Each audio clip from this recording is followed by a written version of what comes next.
Buenas noches, amigas y amigos. Buenas noches, pueblo dominicano. Un placer poder reencontrarme con ustedes. Este que es un esfuerzo de comunicación que hacemos para llevarles a ustedes las principales informaciones, comentarios acuciosos en perspectiva acerca de los temas que revolucionan la información en nuestro país y en el resto del mundo. Esto es A Tiempo con Freddy Medrano. Doy gracias al eterno Dios que nos da el chance de poder interactuar. Hoy domingo 12 de julio del año 2020.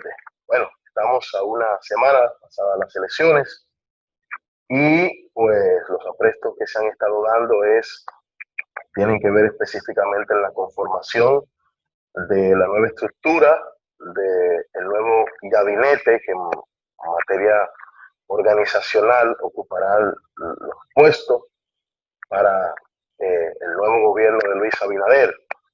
Y cosas de las que uno está viendo que resultan novedosas para este periodo y que se ha hecho en otros países como en Estados Unidos, es que el presidente se encarga de ir dando a conocer cuáles son los funcionarios que van a acompañarle en la gestión del nuevo gobierno. En este caso, Luis Abinader, a través de su cuenta de Twitter, en esta semana específicamente el viernes, dio a conocer algunos nombres de gente que uno sabía que le iba a acompañar en el gobierno. Lo que no se tenía claro era para qué cargo iban esos correligionarios con Luis Abinader. En el caso de Roberto Furcal, siempre uno lo asoció al Ministerio de la Presidencia, pero cáspita es Lisandro Macarrulla, el que ha presidido el gabinete presidencial que ha acompañado a Luis Abinader durante toda su campaña, que va para el Ministerio de la Presidencia. Entonces Roberto Furcal, como educador, va al Ministerio de Educación. Una sorpresa ha sido y muy comentado durante este fin de semana es la designación de la comunicadora Milagros Germán como vocera de la Casa de Gobierno. Milagros Germán se ha caracterizado por ser una mujer abierta, una mujer muy firme en sus palabras, muy clara, que comunica sin tapujos, y entonces la decisión de Luis Abinader de tenerla como su vocera, pues reitero, ha representado una sorpresa, sobre todo porque uno en algún momento pudo imaginar a Milagros Germán en otras funciones. Y en el caso de Milagros Ortiz Bosch no nos sorprende para la Dirección de Ética e Integridad Gubernamental. Doña Milagros, que ha mantenido una carrera política intachable, no solamente ella, sino su familia. Una mujer que ocupó puesto de principalía, fue vicepresidenta de la República, estuvo al frente del Ministerio de Educación. Imagínese usted todo lo que esto implica. Y doña Milagros pues se ha manejado siempre con una vida prístina, con una vida decente, una vida pausada, una mujer muy comedida. Es una de las grandes mujeres de este país, y entonces va a la Dirección de Ética e Integridad Gubernamental, donde precisamente está un hombre que tiene condiciones iguales, como lo es el licenciado Lidio Cadet. Creo que ahora comienza se comienzan a articularse los lobistas. Los PRMistas tenían 20 años esperando llegar al gobierno, llegar al poder. Evidentemente que es un PRM que viene totalmente remozado, viene renovado, y ahí están sus caras, las principales caras del PRM. Su presidente, José Ignacio Paliza, un joven de apenas menos de 40 años, la propia Farideh Raful, que ganó de manera pues contundente en el Distrito Nacional, Wellington Arnold y otros jóvenes que están pues tejiendo el futuro de esa organización política. Y posiblemente un dato a tomar en cuenta es, y me ha llamado mucho la atención, es que siempre que hay un cambio de gobierno, que llega el 16 de agosto, hay algunos activistas en los medios de comunicación pujando e impulsando a que el gobierno, pues, en una especie de camisa de fuerza, pues decida ratificar a Héctor Valdés Albizu al frente del Banco Central. A veces pregunto que si no hay un dominicano con las condiciones de dirigir el Banco Central. Sabemos que la República Dominicana por más ya de una década ha estado creciendo de manera sostenible, pero eso no se ha debido a la acción solo de un hombre, se ha debido a la acción de políticas sociales, de políticas económicas que le han permitido a nuestro país crecer. Y ahí están los renglones. En el sector, por ejemplo, el turismo el año pasado la República Dominicana alcanzó más de 7.000 millones de dólares en el sector de las remesas, por igual, más de 7.500 millones de dólares en el sector de las exportaciones, pues una suma imaginable durante los últimos años. Igual ocurrió en los servicios financieros, que fue el primer elemento de crecimiento el año pasado en la República Dominicana. Y bueno, ahora que tenemos esta situación de crisis y de pandemia, lo más lógico es que el gobierno que presidirá Luis Abinader a partir del próximo 16 de agosto se encargue en enfocar un gabinete que le permita tejer, un gabinete de crisis, de abordaje de crisis, pero un gabinete también que le permita al próximo presidente avanzar en las principales decisiones que permite este país levantarse. Se está hablando de una pérdida de más de 800.000, 750.000 empleos en la República Dominicana. Lo que va a recibir Luis Abinader es un Estado en una situación eh, crítica, un Estado en una situación que va a necesitar medicamentos, que va a necesitar atenciones, que va a necesitar sacar a ese paciente de cuidados intensivos para ponerlo otra vez a caminar. Lo que quiere decir ahí que todas las instituciones religiosas, las instituciones eclesiales, reitero, sociales, comunitarias, el país político, los empresarios, organizaciones sin fines de lucro, debe apoyar la gestión del próximo gobierno a los fines de que para cada uno de los dominicanos la situación que se está viviendo hoy sea para mejoría. Reitero, ante este tema de la crisis del COVID que no solamente nos está azotando. Esto sin dejar a ver pues el panorama internacional, no vernos como un traspatio de otros países, pero nosotros estamos ya en un mundo globalizado. Y lo que ocurra fuera de República Dominicana, lo que ocurre fuera de República Dominicana, impacta directamente a la República Dominicana, porque ya estamos interconectados en el mundo. Y este es un país que que tiene ya un tipo de inversión de tránsito, es decir, de extranjeros que incluso invierten en residencia, invierten aquí en apartamentos para cuando hacen ruta de viaje quedarse aquí. Aquí hay un turismo ya de inversión en la República Dominicana. Y por lo tanto este país tiene que seguir pues avanzando hacia la conectividad. Creo también por igual que el nuevo gobierno debe apelar a China, pero apelar a China a que China pueda responder ante este impacto del COVID que ha tenido la República Dominicana en una especie de tratado o de acuerdo de apoyo en programas sociales, en programas comunitarios, en programas, en fin, que el gobierno pueda utilizar para paliar, para amortiguar un poco esta situación que vive la República Dominicana. Igualmente el reto y uno de los principales retos del próximo gobierno de Luis Abinader son las medianas, las micro y las pequeñas empresas que pues han sufrido el embate de esta crisis con varios meses los cerrados, préstamos en el banco, eh, pagando locales, con empleomanía. Imagínense usted lo que eso significa para un negocio que tiene que pagar nóminas, cargas fijas, nómina, que tiene que pagar pues préstamos bancarios con las puertas cerradas, independientemente de que el gobierno del presidente Medina hizo un gran esfuerzo para que los empleados recibieran pues dinero y puedan poder enfrentar parte de esta crisis. Yo comentaba hace un momentito el escarceo que estoy viendo con el tema del Banco Central. Y retomando ese tema, quiero decir lo siguiente. Ahora la situación es de que Valdés Albizu tiene que quedarse un año más. Y se inventan incluso de que ya se le llamó para que esté un año más al frente del Banco Central. Y yo no entiendo por qué se hace este escarceo con este hombre que tiene tantos años en la administración pública. El primero entre sus iguales, que es Danilo Medina, que es el presidente actual de la República Dominicana hasta el 16 de agosto, va a entregar el gobierno el 16 de agosto. ¿Y por qué tiene que quedarse Valdés Albizu el 16 de agosto? ¿Por qué tiene que quedarse Valdés Albizu el 16 de agosto? Y esto ha ocurrido en años anteriores. Yo recuerdo que en una ocasión tuve la información de primera mano de que el actual ministro de Hacienda, Donald Guerrero, se estaba preparando para ir al Banco Central. Y ahí se armó todo un escarceo que no hubo forma de que a Donald Guerrero se le nombrara en el Banco Central, porque Héctor Valdés Albizu es el que tiene la varita mágica que no puede salir del Banco Central. Quiera Dios que Dios le dé mucha vida a él y a su familia, pero a él sobre todo le dé mucha salud, ¿verdad? Y que tengamos a Héctor Valdés Albizu vivo durante muchos años. Pero se ha creado una especie de monumento, una especie de rendir tributo, de idolatrar a un ser humano que, si bien lo ha hecho bien, creo que hay que darle la oportunidad a Luis Abinader, que es el que tiene la facultad constitucional como presidente electo, de nombrar su gabinete.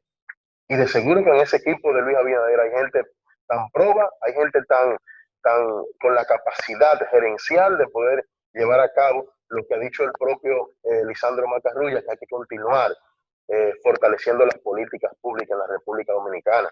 Pero lo ha dicho también Roberto Furcal. Y qué bueno que ya funcionarios que han sido anunciados por Luis Abinader estén viendo la República Dominicana como una oportunidad de fortalecimiento institucional.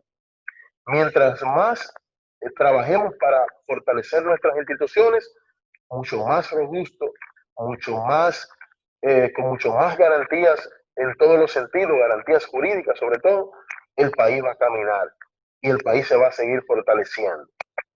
Creo además, y en este mismo tono, y yéndome ya al Partido de la Liberación Dominicana, el Partido de la Liberación Dominicana tiene que verse en el espejo de lo que ocurrió en las pasadas elecciones. Y digo que tiene que verse en ese espejo porque anteriormente el argumento era que las elecciones de marzo, recuerden ustedes, que las elecciones de febrero fueron pues suspendidas por el fallo en el sistema o en una parte del sistema automatizado, hubo que suspender, se suspendieron las elecciones, se pospusieron para marzo, y entonces se perdió en marzo, el Partido de la Liberación Dominicana perdió las principales plazas. ¿O acaso el Distrito Nacional no es una plaza importante? ¿O acaso la provincia de Santo Domingo Este, no es una plaza importante? ¿O acaso La Vega no es una plaza importante? Se perdió las principales plazas, el PLD.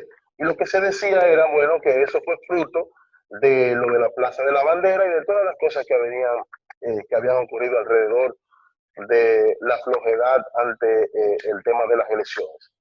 Pero bueno, ahora el 5 de julio, el pasado domingo, nada más y nada menos, el candidato Luis Abinader obtiene un triunfo de manera abrumadora ante Gonzalo Castillo, ante el Partido de la Liberación Dominicana, que bueno, el PLD tiene que explicar esto, cómo fue que ocurrió esta debacle, este desmoronamiento. No solamente el PLD pierde la presidencia de la República, el PLD pierde también la Cámara de Senadores, el PLD pierde la Cámara de Diputados y queda allí en una situación de lucha con el partido Fuerza del Pueblo en ambos escenarios. De tal forma que si la Fuerza del Pueblo comienza a hacer lobby, comienza a presionar a algunos senadores que salieron en la boleta del PLD, pues la Fuerza del Pueblo es mayoría en el Senado de la República, en la Cámara de Senadores. Yo creo que quien salva al Partido de la Liberación Dominicana, que hay dos figuras que salvan al PLD, dos figuras, que es Valentín Medrano en la provincia de Independencia, que obtuvo más del 60% en esa provincia, y que es un político que está por encima de lo que es el activismo político. Es un político que no se contabiliza solamente en el partido que pertenece. Es decir, es un político de todas las fuerzas vivas, de todas las fuerzas vivas. Las iglesias, los comunitarios, gente del PRM, gente del Partido Reformista, gente de Alianza País, gente del PUN, o sea, gente de todas las organizaciones políticas se siente representado en ese tipo de liderazgo, porque tiene muchísimos años, es un hombre fundador del PLD y tiene muchísimos años trabajando relaciones humanas con la gente, y eso no se puede cuantificar en votos. Los votos que él pudo haber sacado son pocos para eso que se está dando en esa provincia, que es un ejemplo de político. Yo he estado dándole seguimiento de manera muy activa a ese caso de la provincia de Independencia, y hay que decir que es Valentín Medrano que salva la boleta del PLD en el Congreso. Y José del Castillo, pero digo Valentín Medrano porque obtuvo un triunfo holgado. José del Castillo estuvo cabeza con Noris Medina, que se le pegó bastante en algún momento, viendo los números. Yo pensé que Noris podía ahí colarse, pero José le sacó la milla y ahí está como senador. Ellos dos específicamente, pues, están salvando la boleta del Partido de la Liberación Dominicana con este triunfo arrollador del Partido Revolucionario Moderno. Porque fíjese usted, Cristina Lizardo, 16 años en el Senado. Pero bueno, pero el PLD no se pregunta, doña Cristina, que es una mujer que es mi amiga y me merece mucho respeto, pero hay otra figura ahí que podamos presentar. PRM llevó un empresario nuevo, un hombre con energía y con deseo de trabajar. Pero lo mismo ocurrió aquí en el Distrito Nacional. Después que usted saca una figura con la estatura de Reinaldo Pared Pérez, con la estatura de Reinaldo Pared Pérez, y esto tampoco lo digo por Rafael Paz, que estuvo hace algunas semanas aquí en este programa. No me refiero a eso. Usted tiene que poner aquí una figura que pueda conectar e impactar en los tres sectores de la capa activa del tejido político. Pero bueno, con una Faride, con una mujer con estas dimensiones mediáticas y con esta presencia mediática y con este activismo permanente, usted tiene que soltarle a un candidato que pueda eh, amortiguar un poquito el tamaño de esa candidatura de Farideh Raful. Y bueno, fíjense ustedes lo que pasó en Santiago. El PRM colocó allí al presidente de Dominicanos por el Cambio, que ha sido candidato presidencial. Quien estuvo compitiendo en Santiago es nada más y nada menos que un hombre de la estatura de una candidatura presidencial, para que estemos claros. Y es ese hombre que gana en Santiago de los Caballeros. Y quiero decir lo siguiente, tiene que renovarse el Partido de la Liberación Dominicana. Tiene que darle paso a los jóvenes, darle paso a la nueva generación, pero paso de verdad, no paso con tarjeta, ni paso con libreta, ni con nombre, ni con y apellido. No es paso haciendo grupos internos y llevándolo a las posiciones. Es paso democráticamente, que la persona que resulte electo al comité político, al comité central, a cualquier cargo interno de ese partido, resulta electo porque la gente lo está votando, porque la gente lo está decidiendo, no porque haya una imposición para eso, como se ha dado en el pasado, como se ha dado en el pasado, que ahí no hay oportunidades para mucha gente que tiene 15 y 20 años, porque Lionel comenzó en un ciclo con 40 años de edad, Lionel tiene 70 años prácticamente y sigue gravitando y aspirando a la presidencia de la República. Y esa generación que subió con Leonel Fernández, esa generación que subió con Danilo Medina, ha envejecido con ellos dos, sin posibilidades, porque cuando ellos salgan del escenario político, en el caso más de Lionel, porque Danilo no puede volver a aspirar a la presidencia, pues esa generación va a estar eliminada, va a estar desgastada. Quiere decir que esos jóvenes que hicieron política con Leonel Fernández no tienen la posibilidad de aspirar a la presidencia de la República, porque hay un liderazgo que está gravitando encima de ellos. Pero lo mismo se da en el PLD, fue una sorpresa lo de Gonzalo Castillo, que caramba, hizo su esfuerzo, se tiró a las calles, invirtió muchos recursos en esa campaña, a sabiendas de que mucha gente en el PLD nunca salió con Gonzalo Castillo, a sabiendas de que muchos miembros del comité político había que irlo a buscar a su casa, no salieron a hacer campaña. Pero en la parte mediática, señores, la ausencia que hubo en esa campaña de Gonzalo Castillo, usted no veía solamente que a dos o tres figuras ahí defendiendo al PLD, y una integración tardía del propio presidente de la República en la última semana de campaña. Es como si el PLD sabía lo que estaba ocurriendo y sabía de los números y sabía que iba a perder las elecciones. Y lo sabía.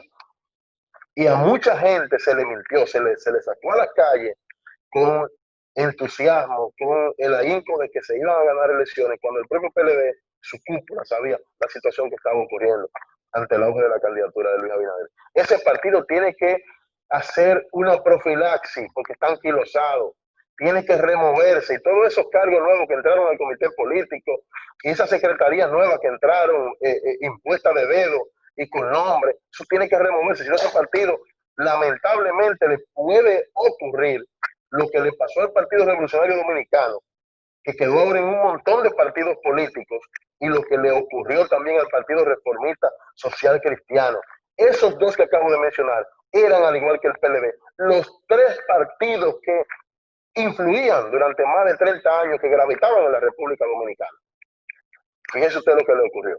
Y el PLD ahora si no toma carta en eso que pasó el 5 de julio, va por el mismo derrotero, va por el mismo camino. Entonces, ahí está el escenario político, ahí está el panorama. Ahora viene una lucha intestina desgarradora entre Fuerza del Pueblo y el Partido de la Liberación Dominicana por drenar, porque aquí el crecimiento, Leonel no ha empujado su crecimiento en la masa. Leonel lo que está empujando es su crecimiento en desmembrar ese partido. De hecho, dijo que ese partido era para fuera que iba, y bueno, está el PLD fuera del poder, y él sigue con sus aspiraciones políticas, mientras él respire, que nadie aspire, porque él sigue aspirando a la presidencia de la República. Y lo que se da con el PLD y lo que se da con esta división, señores, un partido que llevó 3 veces, Leonel, a la presidencia, 3 veces presidente, 3 veces presidente de ese partido, y no hubo forma de que esa gente se pusieran de acuerdo, Leonel y Danilo Medina. Bueno, ahí terminó. Ahí llevaron al partido a la oposición. Ojalá que no quede el PLD en el zafacón de la historia, después, que hay que decirlo, de una gestión tan emblemática y de tanto esfuerzo que hizo el propio presidente Danilo Medina, con sus altas, con sus bajas, pero hizo un gran esfuerzo, un gran trabajo al frente de la presidencia de la República. A Luis, augurarle todos sus éxitos, todos los éxitos, que se concentre, y como él le dijo a un grupo, no es tiempo de atacar ni al PLD ni a nadie, es tiempo de concentrarse en el trabajo, que se concentre en echar este país hacia adelante, porque lo que Luis va a recibir y lo que está recibiendo esa comisión de transición, hay que prestarle atención en cuanto a la situación que ha creado este COVID en la República Dominicana, que hay cosas que no se pueden ver, que solamente la van a ver esas sendas esas comisiones, porque están en el pasillo oscuro de la alta política. Hasta que no se sienta un presidente en la silla y comienza a ver papeles y a ver el país, no el país político, también el país político, pero a ver el país, en cómo es que se va a gestionar, no se sabe. No se sabe. Hay cosas que él la va a ver después que esté sentado ahí el 16 de agosto. Miren, me voy al resumen de las principales informaciones. No sé, señor director, si usted quiere dejar el resumen para cuando retornemos de la pausa. Vámonos mejor a la pausa, y cuando retornemos yo voy a pedir el resumen con las principales informaciones. Adelante, señor director.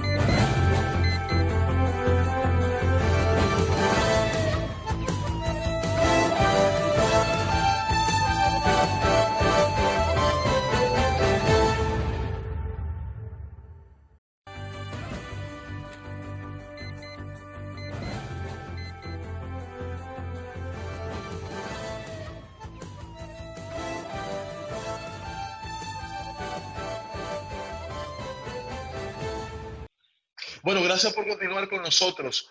Dejé pendiente el resumen en el bloque pasado porque, bueno, había tela, y entonces la tela hay que cortarla. Tenía que comentar sobre este escenario político que tenemos hoy en la República Dominicana. Ahora sí, vámonos al resumen de las principales informaciones.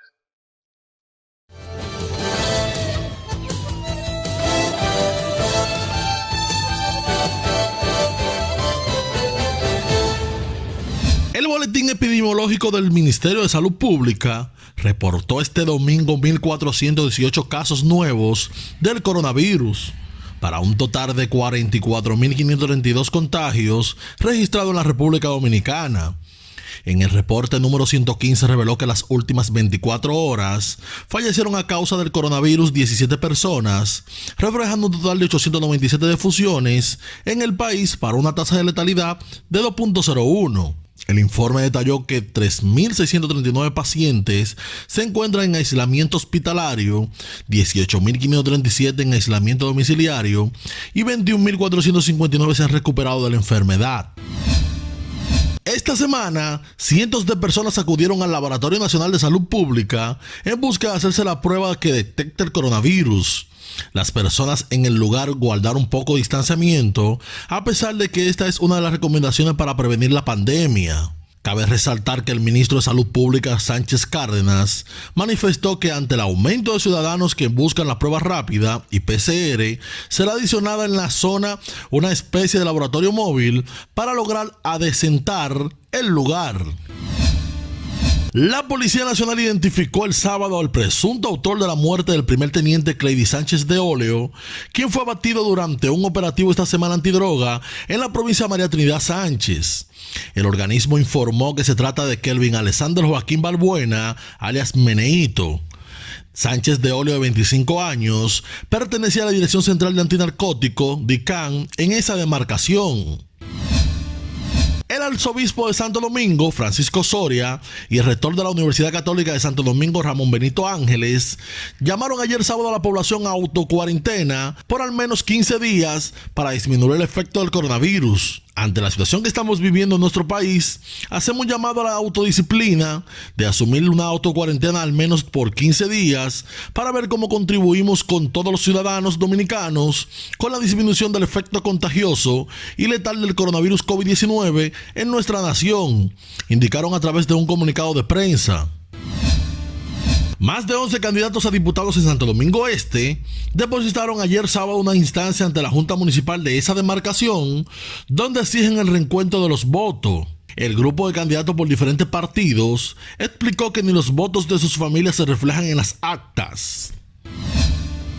El Ministerio de Hacienda informó ayer que se realizará el pago a partir de mañana lunes de la primera quincena del mes de julio del Fondo de Asistencia Solidaria de Empleados FASE a los beneficiarios que aún no han recibido ese desembolso. La información fue dada a conocer por la Dirección de Comunicaciones del Ministerio de Hacienda.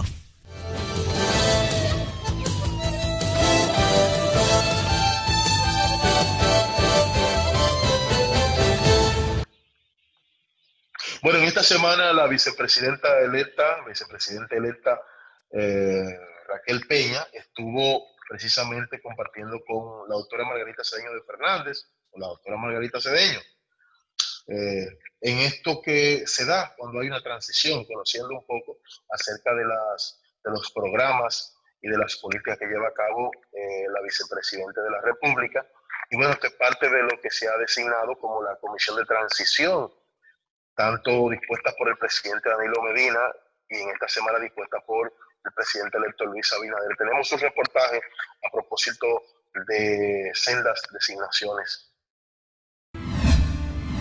El pasado domingo 5 de julio se celebraron las elecciones extraordinarias en el nivel presidencial y congresual, siendo las presidenciales las de mayores expectativas. El candidato presidencial por el Partido Revolucionario Moderno, Luis Abinader, al hacer ejercicio del sufragio, vaticinó que esa misma noche, luego de que la Junta Central Electoral ofrezca los resultados, se convertiría en el presidente de todos los dominicanos. Y como diríamos en buen dominicano, la pegó, pues el organismo comicial desde los primeros boletines de ese mismo día daba constancia de que Abinader obtuvo más del 50% de los votos, muy por encima de su principal contrincante del oficialista PLD, Gonzalo Castillo, quien se granjeó menos del 40% de los votantes. De esta forma, se rompió la posibilidad de una posible segunda vuelta. Ya como virtual ganador de la presidencia de la República, Luis Abinader se dirigió a su comando de campaña en presencia de una muchedumbre de sus seguidores y la alta dirigencia del PRM. Agradeció al pueblo dominicano por el respaldo mayoritario. En medio de expresiones de júbilo, Abinader exclamó: "Ganamos todos, ganamos las dominicanas y los dominicanos que hoy demostramos nuestra vocación democrática al ejercer el derecho al voto a favor del cambio". Agradeció a su esposa Raquel Arbaje, a su familia, al igual que a José Paliza y Carolina Mejía, presidente y secretario general del PRM, así como a todos los partidos aliados que lo apoyaron. Dijo además que a los que no votaron por él, también sus voces serán escuchadas. Se gana con la mayoría, pero se gobierna para todos, indicó el mandatario electo. El Departamento de Estado de Estados Unidos felicitó de igual forma al pueblo dominicano por las democráticas elecciones del domingo en las que resultó elegido Luis Abinader y mostró su disposición a seguir trabajando conjuntamente para promover la seguridad y prosperidad económica. Luego el presidente de la República, Danilo Medina, creó una comisión de transición gubernamental a raíz de la victoria del candidato presidencial del Partido Revolucionario Moderno, Luis Abinader, en los comicios del domingo. La citada comisión fue creada mediante el decreto 238-20 y en la misma el jefe de gobierno dispone que esté integrada por los ministros de la presidencia, Gustavo Montalvo, que la presidirá, de Hacienda, Donald Guerrero, Administrativo de la Presidencia, José Ramón Peralta, y Economía, Planificación y Desarrollo, Juan Ariel Jiménez. El mandatario también anunciaba un encuentro que tuvo con Abinader en el Palacio Nacional. Precisamente, al día siguiente, el presidente electo, Luis Abinader, llegaba al Palacio Nacional acompañado de la vicepresidenta electa, Raquel Peña, y Roberto Furcal, encargado de su campaña. Fue recibido por el ministro de la Presidencia, Gustavo Montalvo, José Ramón Peralta, ministro administrativo, y el consultor jurídico, Flavio Darío Espinal. Abinader y su equipo de inmediato fueron dirigidos a uno de los despachos del Palacio, donde se reunieron con el presidente en funciones Danilo Medina a puertas cerradas. A la salida del encuentro, Abinader informó sobre la conformación de la comisión técnica que servirá de contraparte por la designada del presidente de la República, Danilo Medina, para la transición del mando, indicando que habrá además una comisión de protocolo y una de evaluación del personal. Detalló que la comisión estará encabezada por Lisandro Macarrulla y va a estar formada también por José Ignacio Paliza, Sonia Guzmán, Jochi Vicente, Miguel Seara, Darío Castillo y como secretaria ejecutiva la diputada Gloria Reyes, informó Luis Abinader. En otro orden, informó que están organizando todo para que el traspaso de mando sea en orden, para que el país continúe trabajando de manera organizada y que la economía pueda volver a normalizarse. Al ser abordado por los periodistas sobre si se eliminaría o no el despacho de la primera dama, Abinader puntualizó que continuarán las obras sociales, pero el departamento no. Esto a raíz de un tuit de julio de 2019 de su esposa, Raquel Arbaje, en la cual manifestó que no habrá despacho de la primera dama en una posible gestión de su marido, al no haber adecuado que una primera dama maneje fondos públicos. El presidente electo Luis Abinader, aparte de la Comisión Técnica de Transición, conformó también la noche del jueves una comisión de salud para tratar la situación del coronavirus en el país. La coordinación de dicha comisión estará a cargo de la vicepresidenta electa Raquel Peña y conformada por los doctores Plutarco Arias, Mario Lama, Víctor Ataya, Eddie Pérez Ten, Juan Miguel Estefan, Daniel Rivera, Natalia García e Ibelice Acosta. De igual forma participarán en dicho gabinete Yolanda Saturría en representación de las enfermeras, Joanny Arias, bioanalista y Sonia Félix, cirujana, indicó Abinader. El presidente electo Luis Abinader anunció también el viernes quiénes serán parte de su gabinete gubernamental. Informó que la ex vicepresidenta de la República, Milagros Ortiz Bosch, estará al frente de la Dirección de Ética, mientras que la comunicadora Milagros Hermán será la encargada de comunicaciones y vocera de su gobierno. En tanto, Roberto Álvarez será ministro de Relaciones Exteriores de la República Dominicana. Nombrará además a Roberto Fulcar como ministro de Educación y a Lisandro Macarrulla como ministro de la Presidencia de la República Dominicana, quien ya está coordinando la Comisión Técnica de Transición Gubernamental. El presidente de la Junta Central Electoral, Julio César Castaños Guzmán, anunció que será el próximo miércoles 15 de julio cuando se les hará formal entrega de los certificados al presidente y vicepresidenta electos en las elecciones generales del pasado domingo. En un resumen para A Tiempo con Freddy Medrano, les informó Manuel Cordero. Bueno, vamos a ver un trabajo que ha preparado nuestro equipo de producción con el nuevo Senado, una renovación total en el Senado de la República, unos 29 rostros nuevos que van a ocupar la curul en la Cámara Alta. El dominio del Partido de la Liberación Dominicana en el Senado de la República llegó a su fin este año 2020. Y es que luego de conocer los resultados del pasado domingo, solo 6 de las 32 curules tendrá el Partido Morado en el máximo órgano legislativo. Las 6 provincias que el PLD obtuvo el triunfo senatorial son San Juan de la Maguana con Félix Bautista, Pedernales con Dionis Sánchez, Barahona con José del Castillo, Elias Piña y Iván Lorenzo, San Pedro de Macorís Franklin Peña y en la provincia de Independencia el profesor Valentín Medrano. El Senado contará con 29 nuevos rostros, algunos que ya han estado sentados allí, como es el caso de Eduardo Estrella, Ginés Bornigal y Melania Salvador. El partido triunfador en este proceso tanto presidencial como congresual fue el Partido Revolucionario Moderno. PRMistas y sus aliados se alzaron con 26 curules en el Senado de la República. 18 PRMistas estarán sentados en el Senado, esto tras ganar la capital con Farideh Raful, el Gran Santo Domingo con Antonio Taveras, quien rompió con la dinastía de Cristina Lizardo.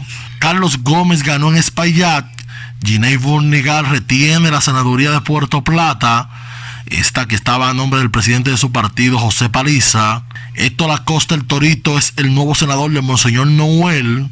Ricardo de los Santos del sector transporte es el nuevo senador de Sánchez Ramírez. Franklin Romero en el Duarte. Alexis Victoria ayer derrotó a sus primos Aristide en María Trinidad Sánchez. Pedro Cantray ganó en Samaná. Ediberto Nolasco en Valverde.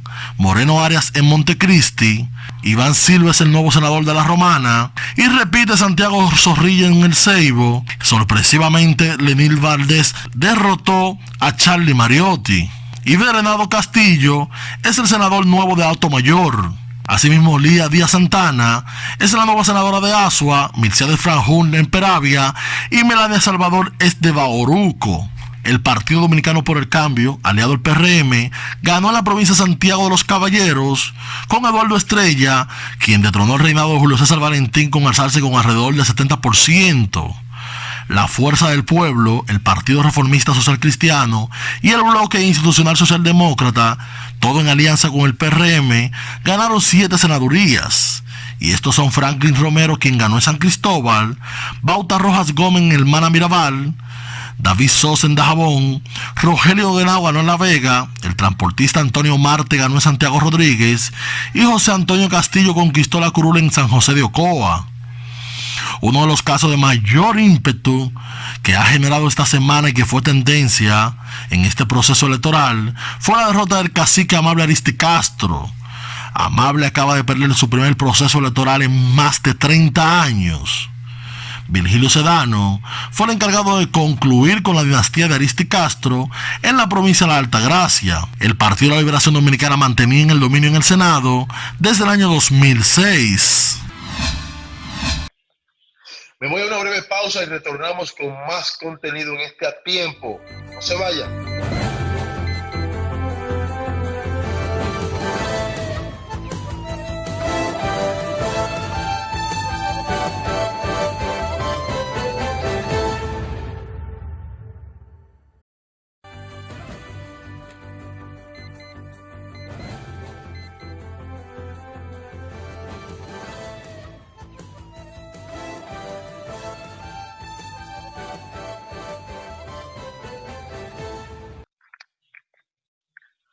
Bueno, gracias por continuar con nosotros. Vámonos de inmediato a ver un trabajo que tenemos con una reunión importante que sostuvo el presidente electo Luis Abinader con la Comisión Técnica de Transición, donde trató temas nacionales, temas que competen precisamente a todo lo que está recibiendo el equipo de Luis Abinader de parte del gobierno del presidente Danilo Medina. Tenemos ese corte y lo vamos a ver de inmediato. Nosotros estamos utilizando estas oficinas como parte de toda la planificación que tenemos de la Comisión Técnica de Transición. Y estamos trabajando ya organizados desde aquí. Esos dos temas son fundamentales y que también se puede empezar el año escolar sin ningún problema. Estamos estudiando todo lo que le convenga al país y en esto estamos también hablando con el gobierno para ver qué medidas se pueden tomar de consenso. Son decisiones que tenemos que tomar con mucha evaluación. Bueno, vamos a propósito a ver otro corte con la opinión de algunos dirigentes del Partido de la Liberación Dominicana que hacen referencia precisamente a temas que comentábamos anteriormente sobre la importancia que tiene la renovación, lo importante de la renovación del Partido de la Liberación Dominicana. Hay un partido que saque alrededor de 2 millones, porque el PLD alcanzó 1.600.000 y tantos de votos, y eso es minoritario. Es que el PLD se renueva siempre. El PLD es un partido que se vive renovando siempre. Hacemos nuestro congreso en los tiempos que están establecidos por nuestros estatutos. Cuando hay un mandato de la ley, como es el caso de la ley 15 y 19, la ley electoral y la ley 2019 la ley de partido, nosotros hemos hecho las adecuaciones correspondientes. Nosotros somos una organización que fue fundada por el viejo maestro, el profesor Juan Bosch, como un instrumento del pueblo dominicano para contribuir a su mejor calidad de vida. Por eso, los niveles de calidad de vida que tiene el pueblo dominicano. Vamos a recausar el partido para volver a poder en el 2004. Ya el PLD tiene una historia sobre eso. En el 2000 perdimos las elecciones y en el 2004 ya estábamos ahí de nuevo hasta la fecha actual. Bueno, ahora es tiempo de irnos a las internacionales. Con las internacionales me voy a otro contacto de publicidad y retornamos con mucho más contenido.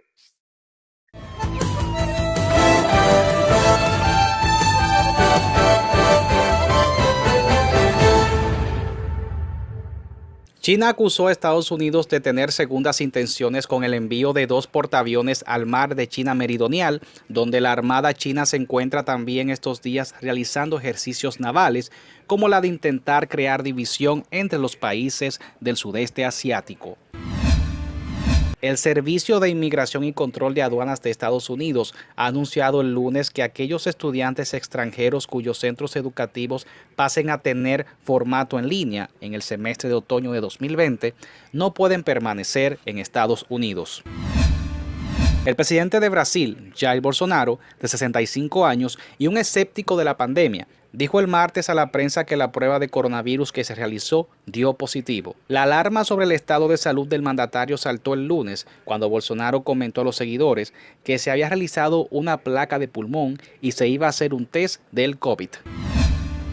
El director general de la Organización Mundial de la Salud, OMS, Tedros Adhanom, subrayó que la pandemia se está acelerando, como muestra del creciente número de casos diarios, aunque se ha estabilizado su letalidad, ya que muchos países han logrado reducir el número de muertes.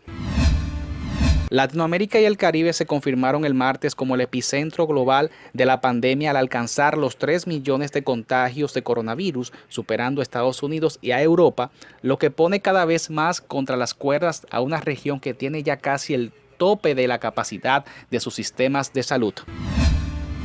Los presidentes de Estados Unidos Donald Trump y de México Andrés Manuel López Obrador no hablaron en su reunión sobre inmigración y temas relacionados con la frontera o los jóvenes indocumentados conocidos como soñadores, según el gobierno de México. El jefe de la oficina de la presidencia de México, Alfonso Romo, aseguró tras el encuentro que solo se habló del tratado comercial TEMEC, que acaba de entrar en vigor entre Estados Unidos, México y Canadá, y de la cooperación bilateral ante la pandemia del coronavirus.